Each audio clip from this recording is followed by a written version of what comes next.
Selamat datang kembali teman-teman dalam seri video filsafat untuk pemula.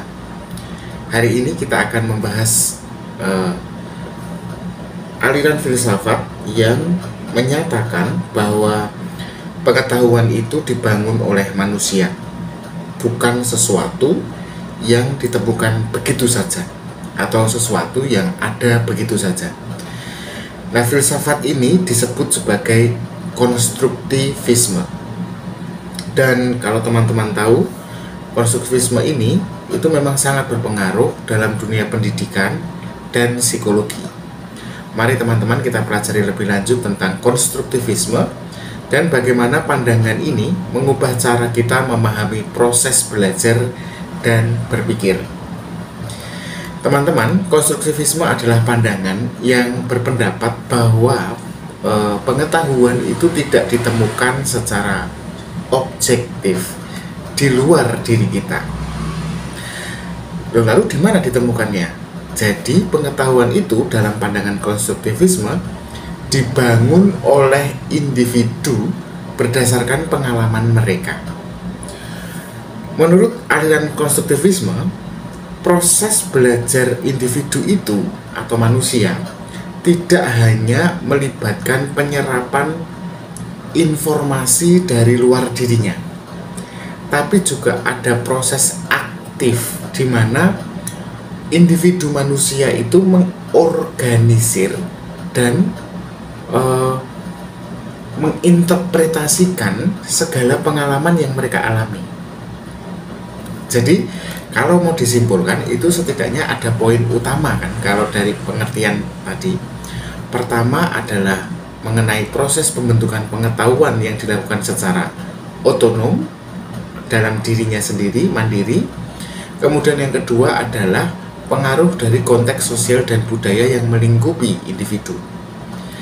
Nah, yang pertama misalnya, dalam konstruktivisme, pengetahuan kan bukan sesuatu yang diberikan begitu saja. Itu tadi sudah kita bahas. Nah, tapi pentingnya di sini, pengetahuan itu dibentuk secara otonom. Maksudnya, pengetahuan adalah hasil dari aktivitas mental individu yang secara aktif memproses informasi yang mereka peroleh dari dunia luar.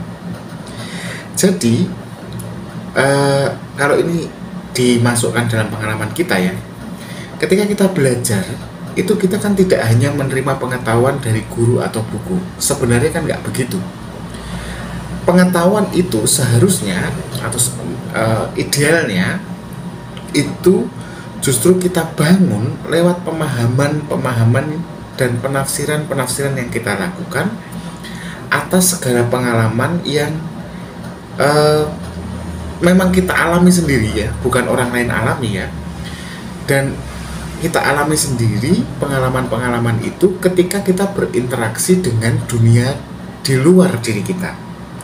Dunia di luar diri kita itu berarti ya lingkungan sekitar gitu ya. Nah, poin utama yang kedua mengenai konteks sosial dan budaya ya. Maksudnya konstruktivisme ini menekankan pentingnya konteks sosial dan budaya dalam pembentukan pengetahuan. Pengetahuan yang kita bangun itu mau tidak mau harus diakui itu dipengaruhi oleh lingkungan sosial kita. Maksudnya pengetahuan itu sangat dipengaruhi oleh bagaimana interaksi kita dengan orang lain, bagaimana interaksi kita dengan budaya tempat kita hidup, dan bagaimana interaksi pengetahuan kita itu juga dipengaruhi oleh sentuhan-sentuhan kita dalam interaksi sosial sehari-hari. Nah teman-teman, konstruktivisme ini sebenarnya berkembang mulai abad ke-20 dan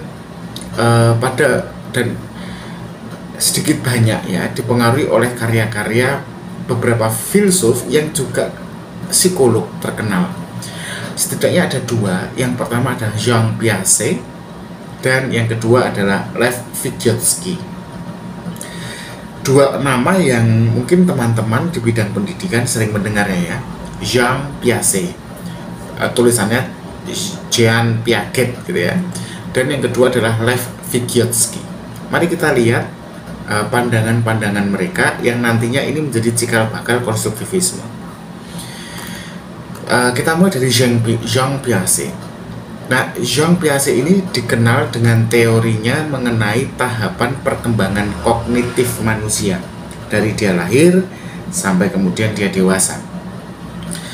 Piaget ini adalah seorang sebenarnya bukan filsuf ya, dia lebih tekun dalam bidang psikologi, sehingga dia adalah seorang psikolog ya, dari Swiss yang mengembangkan teori bernama perkembangan kognitif. Dan teori ini dia lakukan dengan melakukan penelitian dan observasi pada anak-anak. Menurut Piaget, anak-anak itu membangun pengetahuannya lewat interaksi mereka pada dunia di sekitar mereka. Dan anak-anak itu berkembang lewat serangkaian tahapan kognitif yang ternyata antara anak satu dan anak yang lain itu sama tahapannya. Ada satu tahapan, ada pola yang tetap dalam tahapan kognitif itu.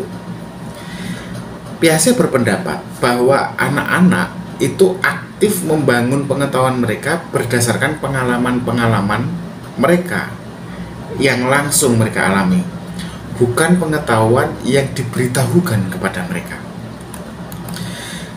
Nah, kemudian kita sekarang masuk ke yang kedua ya, Lev Vygotsky yang dikenal dengan teorinya mengenai pengaruh sosial dalam pembentukan atau dalam pembentukan pengetahuan ya, dalam pembelajaran gitu ya. Vygotsky ini teman-teman, dia adalah seorang psikolog juga yang berasal dari Rusia. Dia kemudian mengembangkan teori yang mirip seperti Jean Piaget, tetapi lebih menekankan pada peran lingkungan sosial dan budaya dalam pembelajaran. Menurut Lev Vygotsky, interaksi sosial dan komunikasi dengan orang dewasa atau teman sebaya itu sangat penting dalam proses pembelajaran. Dia kemudian mengemukakan sebuah konsep teoritis tentang zona perkembangan proksimal atau ZPD, di mana di situ dia menggambarkan rentang antara apa yang bisa dilakukan oleh anak secara mandiri dan apa yang bisa dicapai dengan bantuan orang lain. Itulah pemikiran Lev Vygotsky. Teman-teman, konstruktivisme ini memiliki beberapa prinsip dasar yang membedakannya dengan teori-teori belajar lainnya. Setidaknya ada 3 prinsip dasar atau mungkin 4 prinsip dasar dalam konstruktivisme. Pertama adalah prinsip pertamanya adalah pembelajaran adalah sebuah proses atau suatu proses yang aktif. Yang kedua, pengetahuan dibangun melalui pengalaman. Kemudian yang ketiga, konteks sosial dan budaya itu berperan penting. Tadi kita sudah bahas yang ketiga ini. Lalu yang keempat, pengetahuan bersifat sementara dan proses belajar itu terus berkelanjutan atau long life learning ya, belajar tanpa henti. Nah, mari kita coba pahami satu persatu. Mulai dari pembelajaran adalah suatu proses yang aktif. Dalam prinsip pertama ini, konstruktivisme menekankan bahwa pembelajaran itu bukan sebuah proses yang pasif, di mana informasi hanya diterima oleh siswa. Sebaliknya, teman-teman, siswa itu terlibat aktif dalam membangun pengetahuan mereka sendiri lewat pengalaman langsung dan eksperimen. Lalu yang kedua, prinsip kedua adalah pengetahuan dibangun melalui pengalaman. Ini begini, jadi pengetahuan itu tidak dapat dipisahkan, teman-teman, dari pengalaman yang menyertainya. Setiap individu itu membangun pemahamannya tentang dunia berdasarkan interaksi langsung mereka dengan lingkungan mereka. Maksudnya, pembelajaran yang paling efektif itu kan terjadi ketika siswa terlibat dalam aktivitas praktis yang memungkinkan mereka untuk menggali dan mengeksplorasi pengetahuan. Maaf.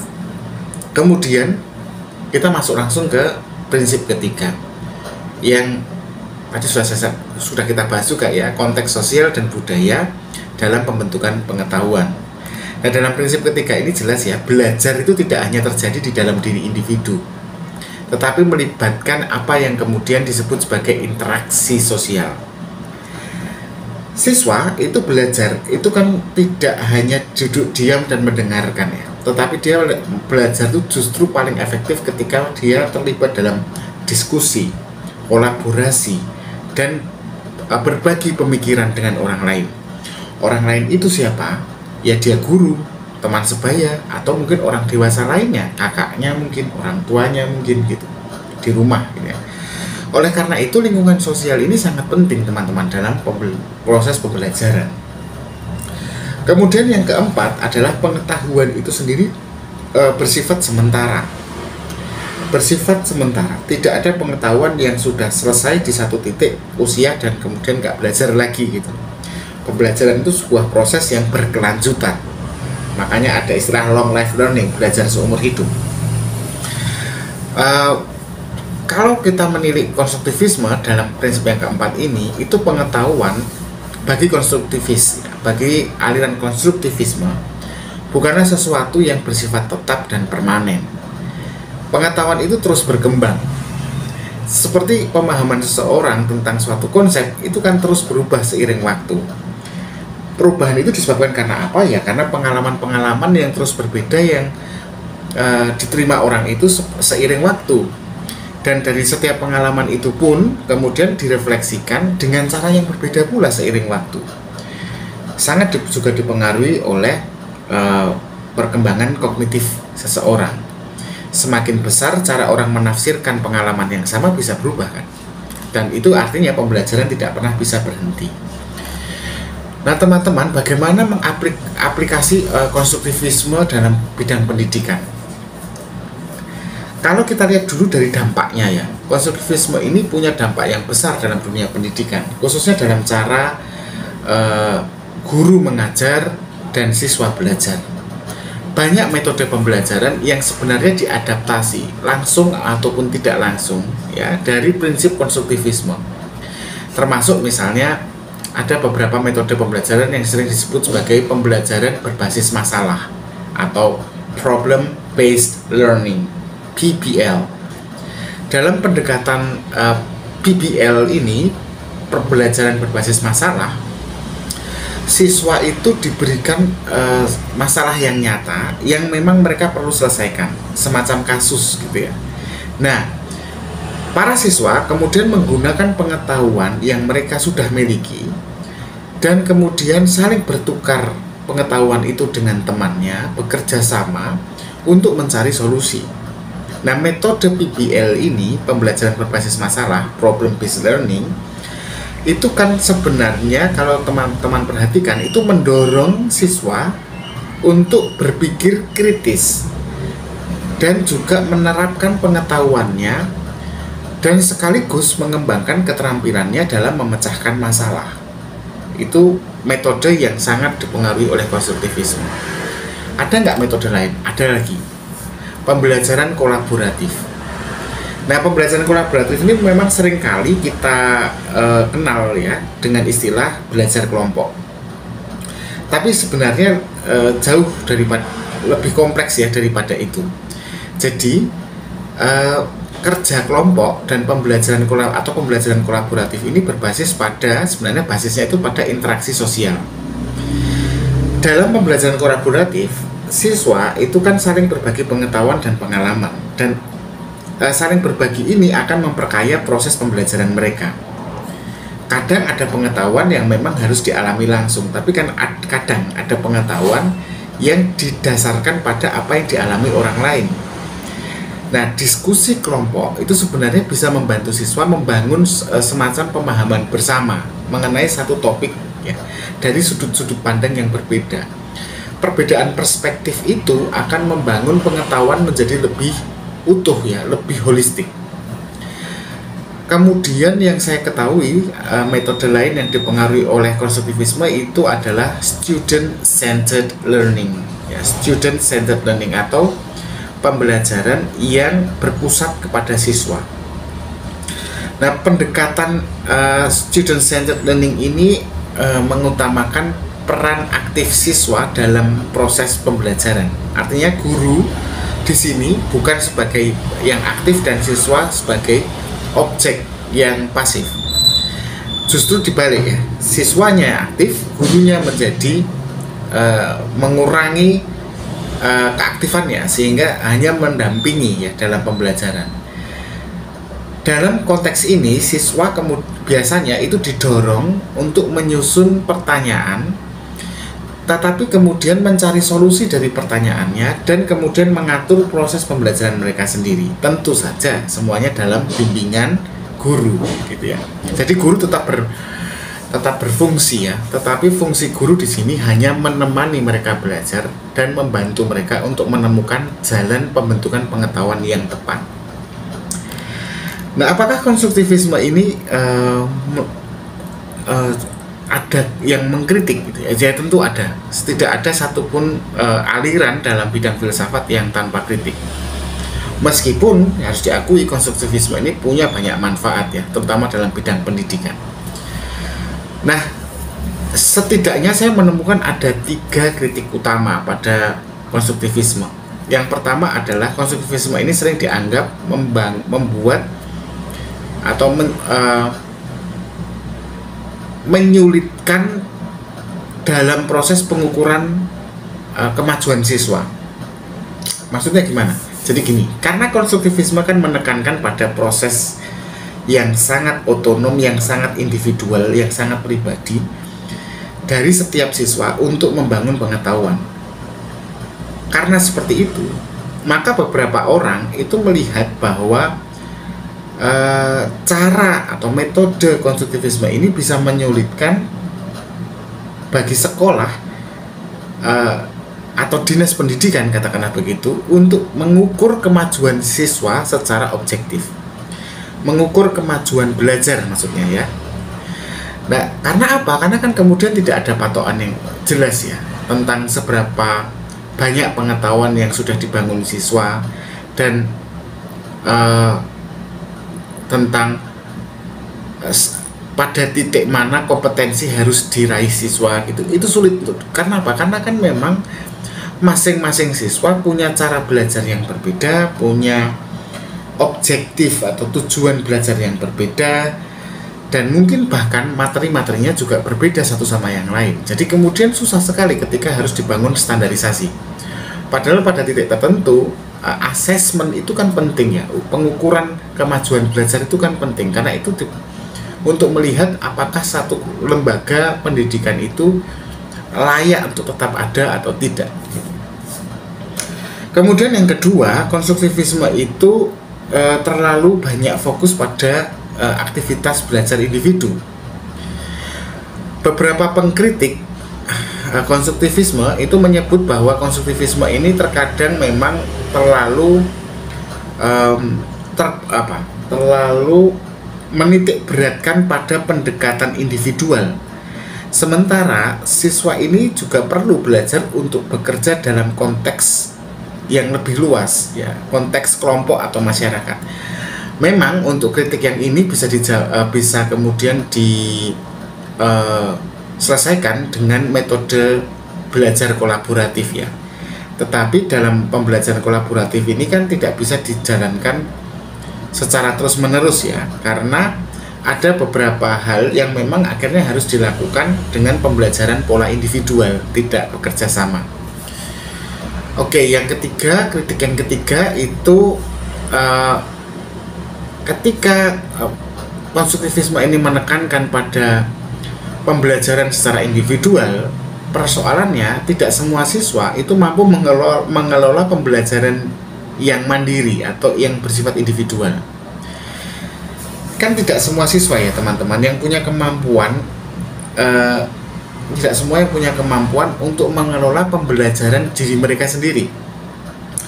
Beberapa siswa memang punya keaktifan dan punya kemampuan untuk mengetahui apa yang mereka harus pelajari dan bagaimana caranya. Tapi ada siswa-siswa tertentu yang memang harus didorong, atau mereka betul-betul memang bingung apa yang harus mereka lakukan ketika mereka disajikan kasus atau masalah. Nah, harus diakui ada loh siswa yang merasa kesulitan dengan pendekatan pembelajaran yang malah justru membebaskan mereka tanpa bimbingan yang cukup dari guru. Ada. Nah, saya pikir cukup sekian teman-teman pembahasan kita tentang konstruktivisme. Sekedar untuk merefleksikan, bagi saya konstruktivisme ini mengubah cara kita memandang pembelajaran dan pengetahuan. Dengan kita menganggap bahwa pengetahuan itu dibangun oleh setiap individu lewat pengalaman dan interaksi sosial mereka, sebenarnya dengan menganggap seperti itu kita bisa lebih menghargai teman-teman proses belajar yang aktif dan terus berkembang. Nah, bila teman-teman punya masukan atau punya koreksi atas apa yang saya telah paparkan, silahkan tuliskan di kolom komentar, atau misalnya ada tambahan informasi mengenai konstruktivisme, silahkan juga ditambahkan untuk menjadi diskusi kita bersama.